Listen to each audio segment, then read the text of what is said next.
ان الذین یحبون ان تشیع الفاحشہ، وہ لوگ جو یہ چاہتے ہیں کہ معاشرے میں بے حیائی پھیلے، ان کے لیے دردناک عذاب اللہ نے تیار کر کے رکھا ہوا ہے۔ بے حیائی کسے کہتے ہیں؟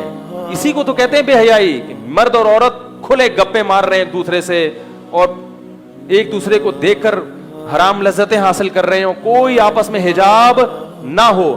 اللہ کو عورت میں حیا اتنی پسند ہے کہ موسیٰ علیہ الصلوۃ والسلام جب کنویں میں ایک بزرگ کی بیٹیوں کو پانی پلاتے ہیں اور وہ بیٹیاں واپس موسیٰ علیہ السلام کے پاس آتی ہیں کہ ہمارے ابا آپ کو اجرت دینا چاہتے ہیں، کمیشن، تو قرآن ان کی چال کا بھی تذکرہ کرتا ہے۔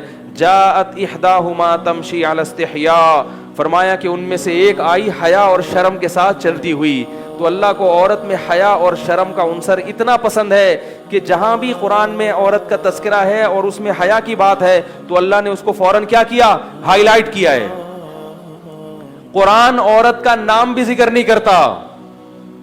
فرعون کی بیوی کا جہاں بھی تذکرہ آیا اللہ نے یہ نہیں کہا آسیہ نے کہا، اللہ نے کہا امرأۃ فرعون، فرعون کی، بولو بھائی، بیوی نے کہا۔ جہاں نوح علیہ السلام کی بیوی کا ذکر آتا ہے فرعون، اللہ تعالیٰ قرآن میں نوح علیہ السلام کی بیوی کا نام نہیں لیتے۔ کیا کہتے ہیں کہ جب یہ کہہ کے بات یعنی ضرورت پوری ہو سکتی ہے تو نام لینے کی کیا ضرورت؟ فرمایا کہ نوح کی بیوی، لوط علیہ السلام کی بیوی، بات آ رہی ہے سمجھ میں؟ ابراہیم علیہ السلام کی اہلیہ کا تذکرہ آیا، ابراہیم کی بیوی۔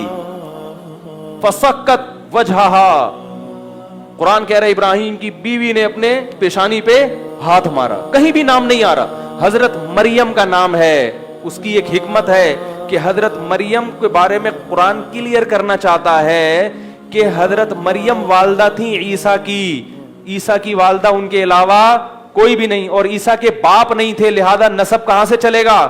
مریم سے۔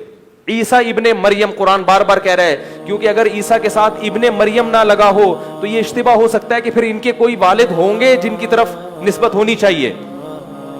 تو جہاں کلیریفیکیشن کی ضرورت پڑے گی وہاں عورت کا نام لیا جائے گا، جہاں ضرورت نہیں پڑے گی جائز ہے، مگر بہتر کیا کہ اس کو چھپا دیا جائے۔ تو اتنی حیا کی تعلیم جو قرآن دے رہا ہو وہ کو ایجوکیشن سسٹم کو برداشت کرے گا؟ نکاح میں بھی عورت کا نام لیا جاتا ہے تاکہ واضح ہو جائے کہ کس کا نکاح کس کے ساتھ ہو رہا ہے۔ جو مذہب اس حیا کا قائل ہو، قرآن کہہ رہا ہے وَلَا يَضْرِبْنَ بِأَرْجُلِهِنَّ لِيُعْلَمَ مَا يُخْفِينَ مِنْ زِينَتِهِنَّ، عورتوں کو کہہ رہا ہے کہ آپ اپنا پاؤں، اپنی پازیب زمین پہ اتنی زور سے مت مارو کہ اس زیور کی جھنکار، اس کی آواز غیر مردوں کے کان میں جائے۔ اور آپ کہہ رہے ہو جس مولوی کو اپنی بیوی پہ اعتماد نہیں ہے وہ کو ایجوکیشن کے خلاف بولے گا۔ یہ کمنٹس آ رہے ہیں ہمارے خلاف،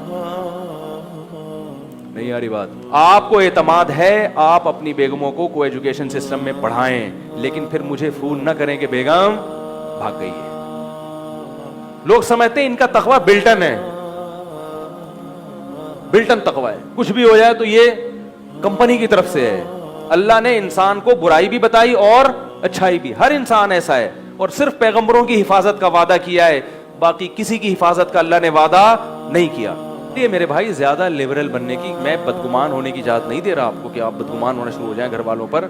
اللہ تعالیٰ جس چیز کو پسند نہیں کرتے، پوری سورہ نور کی آیتیں ہیں کہ عورت اپنی زینت کس کے سامنے؟ صرف شوہر، باپ، بھائی، بھتیجا، بانجا، ان کے سامنے زینت، اور سسر کے سامنے ظاہر کر سکتی ہے۔ پوری فہرست قرآن نے بیان کی ہے کہ ان کے علاوہ عورت کسی کے سامنے زینت ظاہر نہیں کر سکتی، نہ قرآن پڑھتے ہوئے۔ اب آپ کو ایجوکیشن میں قرآن سسٹم رکھ دیں کہ قرآن پڑھا جائے گا صبح و شام، لیکن قرآن کی دھجیاں اڑائی جا رہی ہیں۔ قرآن کہہ رہا ہے جوان عورت، یہ جو لڑکی جوانی کے قریب ہو وہ بھی اسی کے حکم میں داخل ہے، وہ لڑکے کے سامنے ظاہر زینت ظاہر نہیں کر سکتی، اور آپ کہہ رہے ہیں ہم قرآن پڑھا رہے ہیں، ہمیں ایسا قرآن نہیں چاہیے۔